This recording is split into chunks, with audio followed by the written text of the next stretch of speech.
معاشرے میں دو طرح کے لوگ ہوتے ہیں، ایک وہ جو مجبور ہے، بھوکوں سے ہے، فاقوں سے ہے، پریشانیوں سے ہے، اذیتوں میں مبتلا ہے، تو قرآن نے ان کو کہا کہ کوئی بات نہیں، زندگی مشکل، تکلیف، اذیت سے گزارو، صبر کرو گے تو اجر ملے گا۔ اور جس کے پاس دولت ہے، جس کے پاس ثروت ہے، اختیار ہے، منصب ہے، عہدہ ہے، اس کو کہا تو گھر کمرے میں بند ہو کے نہ رہ، جا کے معاشرے میں ڈھونڈ کے غریبوں کی مدد کر۔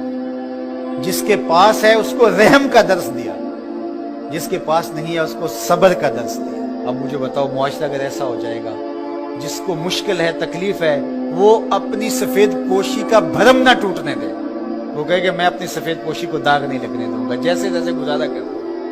اور جس کو اللہ نے ثروت سے نوازا ہے، وہ کہے کہ میں اپنے ماتحت اور اپنے دوستوں، اپنے ہمسایوں، اپنے عزیزوں، رشتہ داروں، اپنے اطراف میں بسنے والوں لوگوں کی ضرورت کو پورا کروں۔ تو مجھے بتائیے کہ کوئی معاشرے کے اندر پریشانی رہ سکتی ہے؟ ایک گلی کے اندر 10 گھر رہتے ہیں، فرض کرو اس کے اندر 2 یا 3 گھر غریب ہوں گے، 4-5 گھر جو ہے متوسط ہوں گے، جو اپنا کماتے ہیں، ضرورت کو پورا کرتے ہیں، 2-3 گھر جو ہے وہ امیر ہوتے ہیں۔ ایک گلی کے اندر 2 گھر امیر، 2 گھر غریب، 6 گھر متوسط بھی اگر کریں تو اچھی بات ہے۔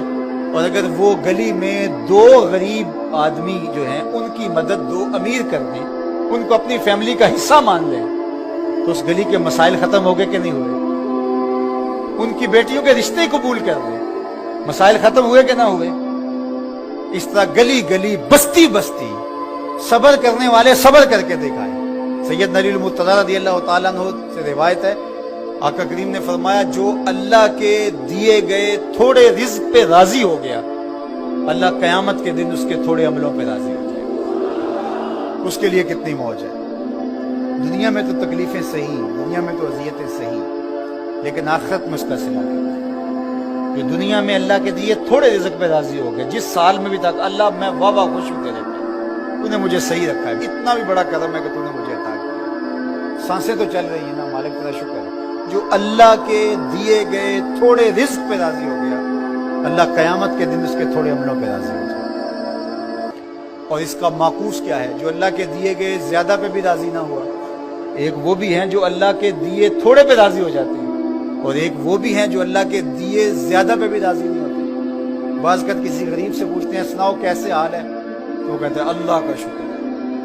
اور بعض اوقات کسی فیکٹری کے مالک سے پوچھتے ہیں کیا حال ہے، وہ کہتے ہیں چل ہی رہا ہے، آپ کو پتہ ہے آج کل گزر ہو ہی رہی ہے، اس کی گزر ہو رہی ہے۔ جس کے کروڑوں روپے بینک میں پڑے ہوئے ہیں، وہ چہرے کے اوپر کئی طرح کی لکیریں لا کر کے کہتا ہے بس گزر ہو ہی رہی ہے۔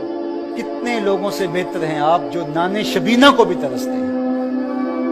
تو اللہ کے دیے پہ راضی ہو جاؤ، اس کی تقسیم پہ راضی ہو جاؤ، زندگی سوکھی گزرے۔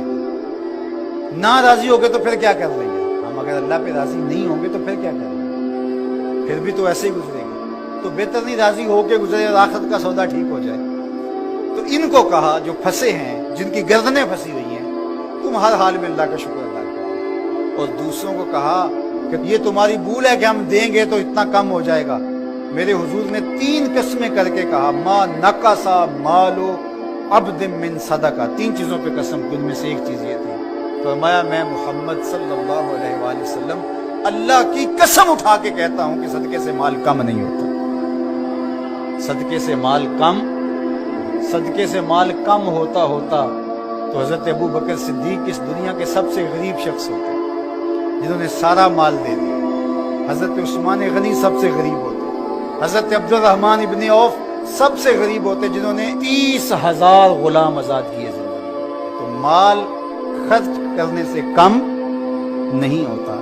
اور یہ بات حضور ویسے بھی فرما دیتے تو کافی تھا، لیکن میرے حضور نے قسم کر کے کہا کہ میں رب کی قسم کر کے کہتا ہوں کہ صدقے سے مال کم نہیں ہوتا۔ اللہ ہم سب کو سورہ البلد کے مضامین پر غور و تأمل